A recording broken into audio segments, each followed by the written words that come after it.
The Dragon Defenders, Book 1, Chapter 4.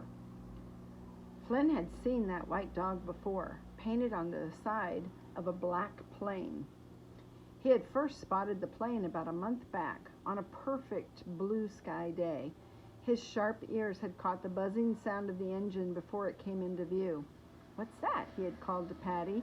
His brother was busy digging a hole in the sandy beach, so large and deep their entire family could have stood in it. "What's that?" said Patty, looking up.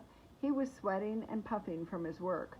Sand stuck to every part of his body. His face was covered in bits of shell and sand.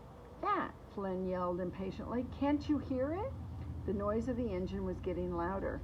"Hey!" shouted Patty. "I hear something. Can you hear that?" At that moment, a small plane had flown over the top of the forest, low enough to make the boys jump. They dived into the bottom of Patty's hole, frightened they might be hit. It had taken Flynn a moment to realize what it was. He'd never seen a plane that close before, but only as tiny little dots miles up in the sky, completely silent, with white trails streaming out behind them like spiders' silk.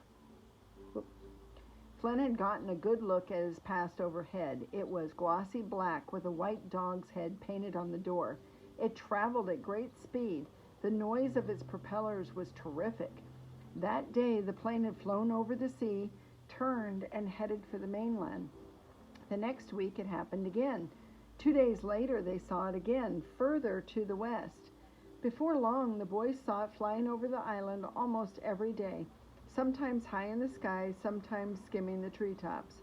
Whenever it had come especially close to their house, their parents walked outside to watch it fly by, before turning to each other with a worried expression on their face. One day, Flynn noticed that there were 2 men sitting behind the pilot.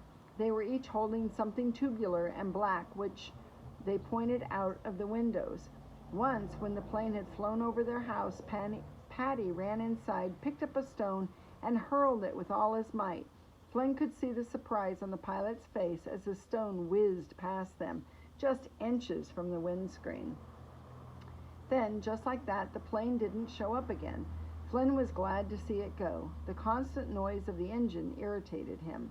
The peace of the island had returned.